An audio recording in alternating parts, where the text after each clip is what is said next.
Olá! Esse é o nosso vídeo de devocional. Prepara a sua Bíblia, o seu caderno para fazermos esse estudo maravilhoso, né? Crescermos no conhecimento da palavra de Deus. Não se esqueça de orar, né, na devocional. Não se esqueça de procurar um ambiente tranquilo para o seu estudo. O meu objetivo é nós estudarmos juntos a palavra de Deus, né? Dessa vez você não vai estar sozinho, você vai ter companhia para estudar, ok? Então eu te peço, curte esse vídeo, compartilha e se você não é inscrito no canal, se inscreva e ative o sininho para ser notificado sempre que tiver um novo vídeo. Então, vamos para o estudo!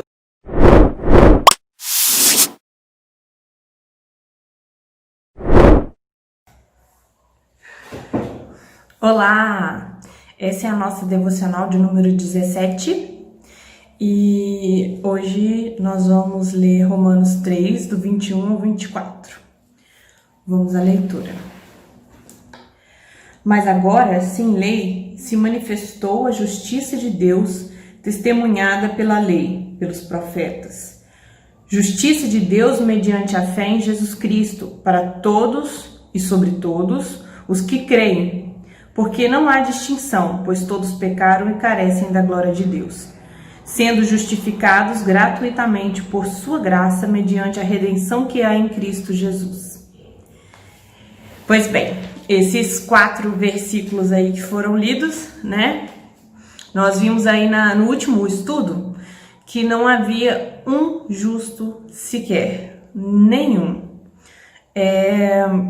Então isso mostra que quando fala todos pecaram, é todos mesmo, né?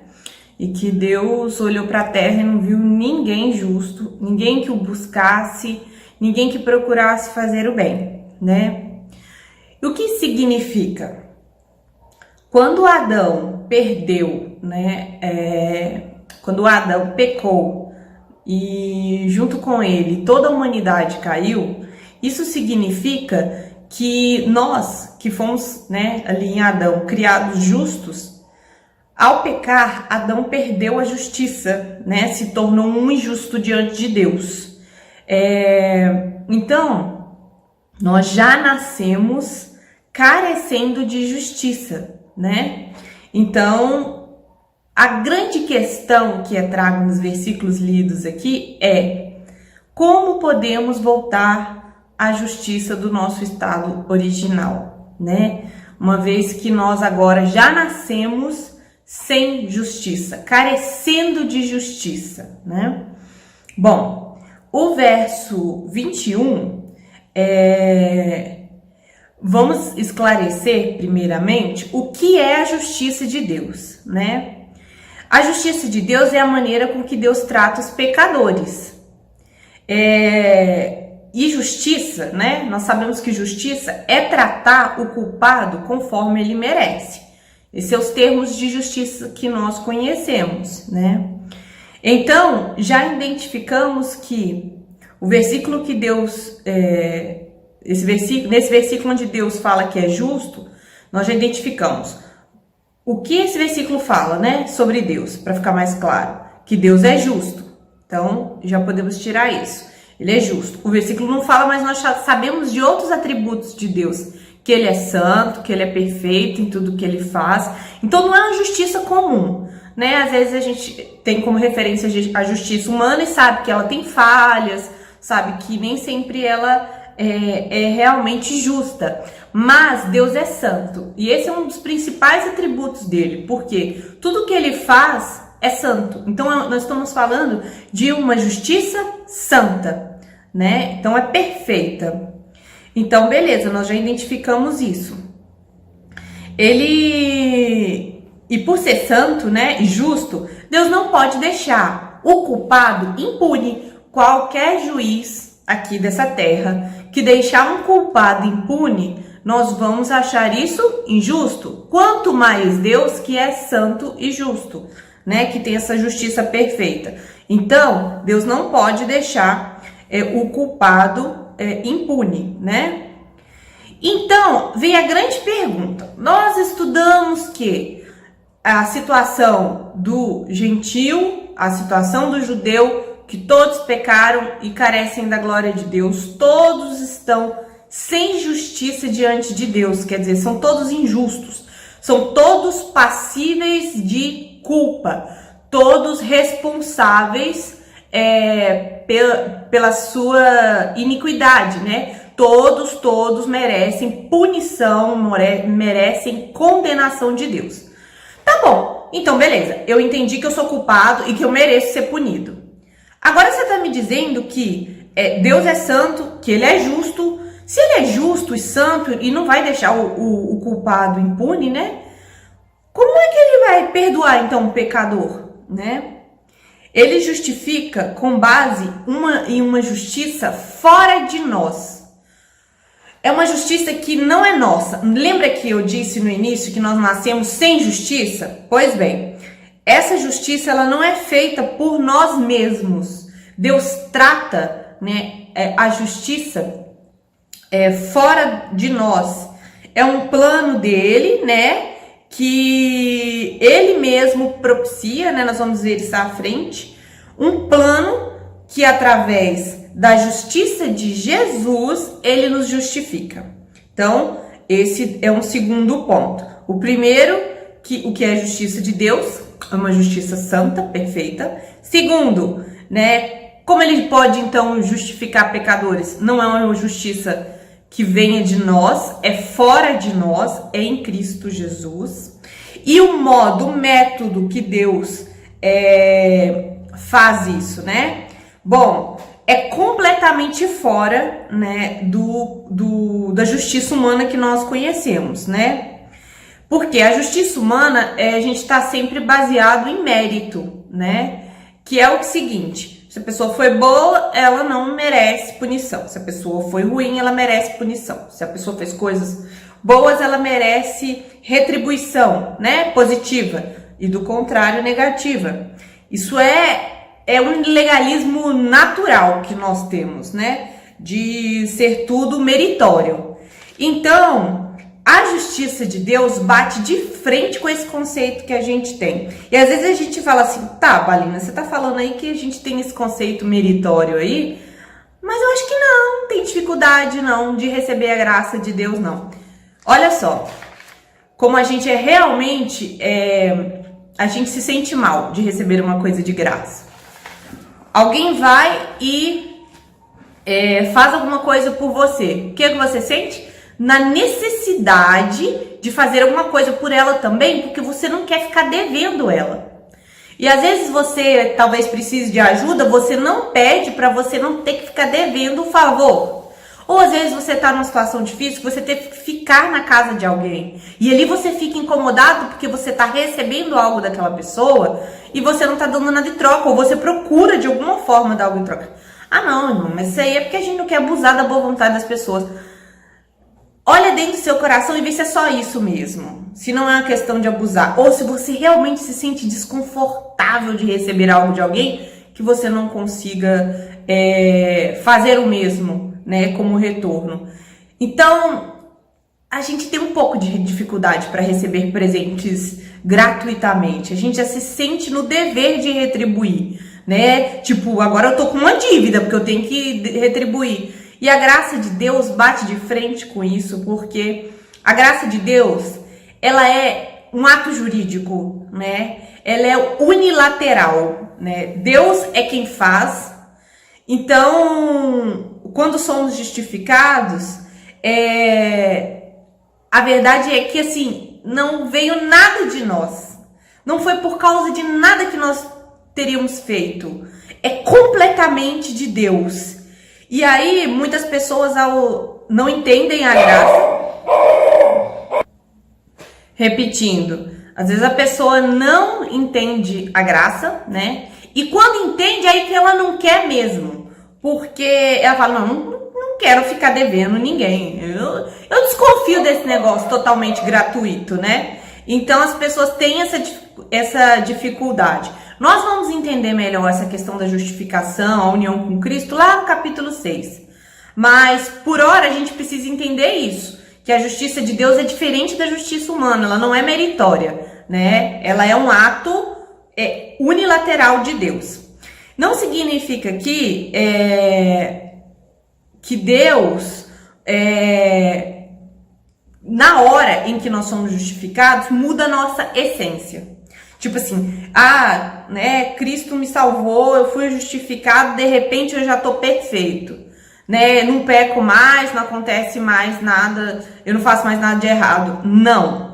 Na verdade, Deus nos justifica lembrando que sem ser mérito nosso, não foi por nada que a gente fez. Então não é um estalar de dedos e a gente tá outra pessoa. Não. Na verdade, assim, é obra de Cristo. E então o Espírito Santo passa, né? O Espírito Santo que então já está habitando em nós, porque ele nos convence do pecado. E aí, diante disso, a gente começa a ver os efeitos da justificação, né? Não é porque a gente começou a fazer as coisas mais corretas que a gente foi justificado, mas isso é só o efeito da justificação. Então, a verdade é que nós somos justos e pecadores ao mesmo tempo. E isso, às vezes, traz uma certa confusão mental, né? Porque as pessoas ficam, não, mas eu não fui justificado? Por que eu tenho que ficar falando que eu sou pecador miserável? É porque você foi justificado, quem te justificou foi Cristo, foi o ato dele, foi a vontade de Deus para a sua vida, né? Ser justificado através dele. E tudo é ele, foi ele que fez tudo, né? E você ainda é um pecador miserável porque você precisa lembrar da sua condição, lembrar que quem te salvou foi Cristo, e aí como forma de gratidão, né, a esse presente que você nunca vai pagar, né, você vive uma vida reta, né? E é claro, isso não é só força de vontade, não. Na verdade, não é força de vontade. É o Espírito Santo quem nos habilita a viver a nova vida, né? A vida regenerada. E, na verdade, então, o que acontece hoje? Nós estamos vivendo no meio de dois mundos. Aqui, ainda como pecadores, e já estamos vivendo o mundo vindouro, né? Onde não há pecado. Nós já estamos vivendo a vida eterna, né? Ela já começou quando Cristo nos justificou. Como se manifesta a justiça de Deus, então? Né? Paulo fala, mas agora, né, aqui no verso 21, ele começa dizendo mas agora. Mas agora, ele fala de algo que era dita antes, né? A justiça, né? Ela era um símbolo lá na antiga aliança, né? Mas ainda obscurecida, como se tivesse encoberta por um véu, sabe? Mas agora a justiça se manifestou. Então, a revelação de Deus, ela é progressiva, né? Lá do início. Quando Adão pecou, Deus já tinha prometido que da descendência da mulher, né, viria alguém que esmagaria a serpente e tal. Aí, então, já estava desde lá. Só que como Deus faria isso? Isso foi sendo revelado progressivamente, né? Então, já havia essa promessa de justiça de Deus para resolver esse problema de carência de justiça da nossa parte. Então, Deus já tinha um plano, só que ele foi revelado aos poucos. E quando Cristo veio, foi manifesto, né? Aí foi aberto o véu, foi esclarecido a forma, né? Quem iria salvar. Então, assim, isso no Antigo Testamento, né? E aí, quando ele fala, ó, mas agora, quando ele diz sem lei, né? Nós podemos ver o seguinte, lá no verso 19, que ele falou assim, ora, sabemos que tudo que a lei diz aos que vivem na lei, o diz para que se cale toda boca e todo mundo seja culpável perante Deus, mostrando o propósito da lei de mostrar nossa culpa diante de Deus, visto que ninguém será justificado diante dele por obras da lei, ou seja, ela só aponta o seu erro, ela não te justifica, em razão de que pela lei vem o pleno conhecimento do pecado, então a lei só serve para isso, né? Mas agora, sem lei, se manifestou a justiça de Deus. Quer dizer o quê? Que a lei, né, do verso 19 ao verso 21 aqui, é a lei moral, né, de Deus, que expressa a vontade dele, não tem um propósito de justificar, pelo contrário, ela só te pede, ela te exige que não adore outro Deus, né, que não cometa adultério, não minta, não mata, não roube. Então ela só exige, né? A lei sempre requer algo de nós. E o objetivo dela é mostrar que nós não conseguimos atender essas exigências dela, né? E a gente não consegue obedecer a vontade desse Deus expressa na lei por nós mesmos. Então, quando Paulo fala que é manifesta a justiça de Deus, sem lei, é porque já não é exigido nada de nós. Quando Paulo fala que a lei e os profetas, que em seguida ele vai falar que é justiça de Deus testemunhada pela lei e pelos profetas, é porque não era algo novo. A lei e os profetas já apontavam para Cristo no sentido de que havia a necessidade do holocausto, né, do sacrifício de animais para perdão de pecados. Era apontando para Cristo, né, para que o sangue de alguém inocente, né, cobrisse os pecados da nação de Israel. E depois os profetas também já falavam mais claramente sobre o Messias que haveria de vir. Então Paulo não está falando de uma coisa nova. Paulo está dizendo, como está lá na Isaías 53, né, falando que ele morreu, o castigo que estava sobre ele nos traz a paz, sobre as suas pisaduras somos sarados, né?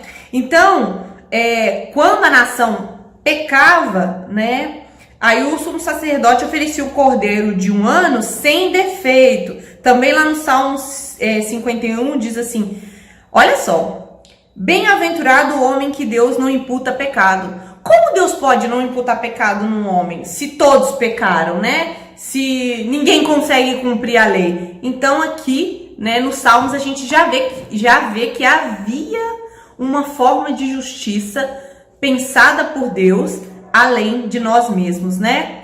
Então, Paulo não estava falando de algo novo, só estava falando que aquilo agora havia se manifestado, né? No 22... como a justiça de Deus nos alcança, né? A justiça de Deus é mediante a fé em Jesus Cristo. Deus imputa justiça alheia, e essa justiça é de Cristo em nós. Então, nós já sabemos, né? Se a justiça não é de nós, é de quem? É de Cristo. Deus imputa essa justiça a nós. E qual meio que ele faz isso? Com a fé. E aí, a fé em Cristo. Hoje, o termo fé, ele ficou muito poluído, né? E o que quer dizer isso? Fé sem entendimento, sem você entender isso, a sua miséria, como estudamos antes, que eu não tenho justiça própria para me justificar diante de Deus, então Deus faz essa justiça através de Cristo, e a forma que ele aplica isso é eu crendo em Cristo. Então eu preciso entender isso, porque fé sem entendimento é misticismo. Sabe? É conto da carochinha, é conto de fadas. Não tem aplicação, não se torna uma verdade, é necessário entender. Por isso Deus se revelou a nós em um livro, né? Não fica se revelando a nós em parede de fogo, em cortinas de fumaça, em coisas misteriosas. Não, Deus escreveu porque Deus quer que a gente entenda, porque Deus quer que a gente compreenda, porque a fé dele é assim. É algo em que a gente pensa, né? Faz sentido, né? Esse plano de Deus na nossa vida. A fé é uma compreensão de que a pessoa de Jesus Cristo, né? Salvadora, a compreensão salvadora da pessoa de Jesus Cristo, né? O reconhecimento da culpa, o arrependimento e a renúncia de si mesmo. Então você deixa a sua justiça para se apropriar da justiça de Deus, né? Então, você tem que renunciar àquela justiça própria, esse incômodo que eu citei anteriormente, de receber algo de graça, e perceber, eu realmente não conseguiria fazer nada por mim. Só Cristo poderia fazer algo por mim. Eu renuncio toda a minha possibilidade de me ajudar, porque eu vejo que só Cristo pode me salvar. E nem mesmo essa fé é algo meritório, né? Ah, não, eu escolhi Deus, eu escolhi crer em Cristo. A gente pensa isso, né? Mas na verdade não, foi Deus, né? Porque a salvação é um dom de Deus. Deus dá a quem Ele quer, né? Então, quando somos convencidos da nossa situação, é o Espírito de Deus nos convencendo, e por isso a obra é toda de Deus, a iniciativa é toda dele. Lembrando que nós podemos chegar então a seguinte pergunta, né? Para quem é esta justiça de Deus? A justiça de Deus é para todos, que nós vemos aqui no verso 22, que justiça de Deus mediante a fé em Jesus Cristo para todos e sobre todos os que creem. Então, né, não é algo aberto totalmente, é algo para quem crê em Cristo, né, pagão ou judeu, né, conforme Paulo falou, não tem distinção, então é para todos. E no 23, Deus nivelou por baixo todos, quando ele diz todos pecaram. No 23 tá, pois todos pecaram e carecem da glória de Deus. Então assim, todo mundo, ninguém tem condição de se salvar. Todos caímos ali em Adão, né? Estamos aquém da glória de Deus, né? Nos falta algo para ser aprovado por Deus, e que esse algo não é encontrado em nós mesmos. No 24, quando fala sendo justificado gratuitamente por sua graça, mediante a redenção que há em Cristo Jesus. Olha só, se você olhar para as outras religiões, você sempre vai encontrar a necessidade de que façam alguma coisa para aplacar a ira do seu Deus ou para agradar o seu Deus para ser salvo. Sempre há algo a se fazer, mas o que é essencialmente, né, nas religiões, nós vemos que no cristianismo é diferente, que essa forma de salvar é que nós só precisamos crer em Cristo. Quem faz a obra redentora de salvação, né, é Cristo, né? E não tem outro caminho, né? Não tem outra forma. Então isso difere o cristianismo das demais religiões. E de onde procede essa justiça de Deus? A salvação de Deus é gratuita, né? E aqui Paulo ele até reforça, a justiça sendo justificado, eu tô lendo 24, gratuitamente por sua graça.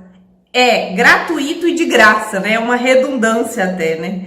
E então o que que tá dizendo aqui? Não tem nada para eu fazer, não tem uma dependência minha, né, para salvação, né? E isso quebra muito o orgulho humano, porque o judeu aqui, ele era muito meritório, precisava fazer algo para ser salvo, era essa cabeça do judeu, e Paulo tá quebrando isso, né? Mas se eu sou culpado e indigno, né, de Deus, justamente condenado, né, eu mereço a condenação, e Deus é justo, e ele não pode deixar o pecador impune, como é que ele faz isso?